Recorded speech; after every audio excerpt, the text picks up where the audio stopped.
Près de 5800 victimes ont été prises en charge par les structures médicales appuyées. Julienne en fait partie. Mariée, elle était enceinte de 8 mois lorsqu'elle fut violée. Aujourd'hui, elle est partagée entre le sourire d'une vie retrouvée et les larmes d'un passé douloureux.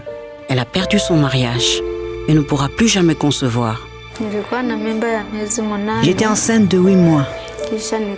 Un jour, je me retrouvais au champ. J'ai vu surgir des hommes en tenue militaire. Ils m'ont violée à plusieurs reprises. J'étais en danger de mort. N'eût été la présence des passants qui m'ont découverte dans le champ. C'est lors de l'accouchement qu'on a constaté que le bébé était déjà mort et que j'avais une fistule. Mais j'ai été soignée et maintenant tout va bien. L'appui est arrivé au moment opportun. Quand il s'agit de victimes de violences sexuelles, ils viennent et en venant à l'hôpital, ils ne payent rien et ils sont pris en charge avec des kits gratuitement, avec du matériel que nous avons reçu sur le plan obstétrical, sur le plan gynécologique, sur les cas chirurgicaux. Ça nous a aidé à prendre en charge ces victimes-là aussi. Sur les 3000 victimes ciblées, près de 2500 ont bénéficié de l'accompagnement. Révélateur de l'ampleur du phénomène, ce chiffre est surtout tributaire du capital confiance restauré entre les populations et les forces de la police, un des maillons essentiels de la lutte contre l'impunité. Quand vous voyez parfois les statistiques monter, c'est par rapport au travail qui est fait par la police et les autres intervenants qui fait que parfois ces femmes, ces filles qui étaient victimes et renfermées à elles-mêmes arrivent à dénoncer pour pouvoir avoir accès à la justice. 17 cliniques juridiques ont été implantées dans la zone d'intervention pour assister les victimes. Apolline et Marianne, paysannes violées par un même bourreau alors qu'elles se rendaient au champ, voient aujourd'hui leur combat récompensé. Ils nous ont amenés chez le médecin qui nous a examinés. Heureusement que le matin d'après, l'auteur du viol a été appréhendé et transféré au parquet.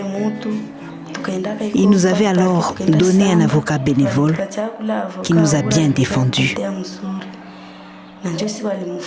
Ce qui a permis de condamner l'auteur du viol à 10 ans de prison. Le programme a soutenu l'organisation d'une dizaine d'audiences foraines dans les deux Kivu et en Ituri.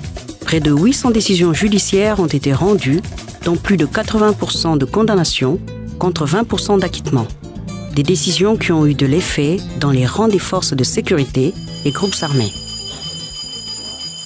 Aujourd'hui, quand vous regardez les cas de violences sexuelles qui étaient commis par les hommes en armes, et notamment les policiers et les militaires, ça a sensiblement baissé, à telle sorte que l'équation s'est inversée. Aujourd'hui, ce sont beaucoup plus les civils qui commettent les violences que la police et l'armée. C'est grâce à cette intervention de la lutte contre l'impunité. Le projet contribue au changement des comportements de la population à travers des initiatives portées par des leaders communautaires. 25 écoles secondaires et 5 universités ont été identifiées comme des champs d'expérimentation d'une stratégie de communication élaborée à cet effet. L'université de Goma en fait partie.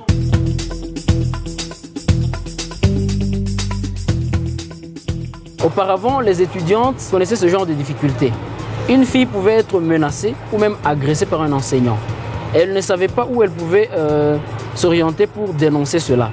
Mais grâce au projet Tupinge Ubakaji, il y a déjà des instances qui sont mises en place. Aujourd'hui, il y a une clinique juridique de l'université et comprenez que là, l'étudiante qui a été menacée, qui a été poursuivie par un enseignant, peut facilement se plaindre.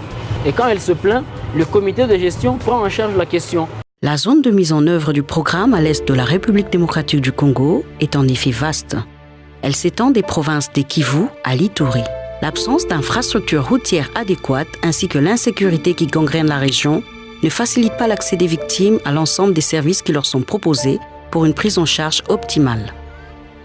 Pour contourner ces contraintes, le programme a expérimenté le One Stop Center. Le One Stop Center a permis de mettre en place des guichets uniques de prise en charge. Donc quand une victime arrive dans une structure médicale, elle trouve tout le paquet de services. Donc on a une traçabilité des victimes et les risques de déperdition sont minimisés. Je pense que s'il y a quelque chose à sur lequel on doit travailler en termes de perspective, c'est d'aller vers une généralisation de ces one-stop centers au niveau national. Un programme de réinsertion a en effet été mis en place au profit des victimes de violences sexuelles. Lydie a été victime d'un viol qui l'a rendue mère et brisé ses rêves d'enfant. Grâce au kit de réinsertion scolaire offert par le programme, elle a pu, à l'instar de quelques 1000 autres filles, poursuivre ses études. Et cet effet avait bloqué mes études.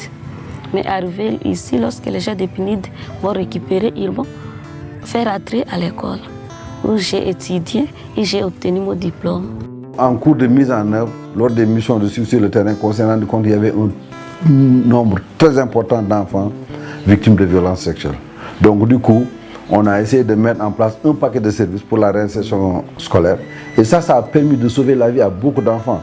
Parce que peut-être après les études, vous pouvez avoir un emploi qui peut vous aider et aider même la communauté. Aider la communauté, c'est bien l'un des objectifs ultimes du programme. Sur une cible de 4000, elles sont près de 3500 victimes à avoir bénéficié du kit de réinsertion socio-économique pour leur autonomisation.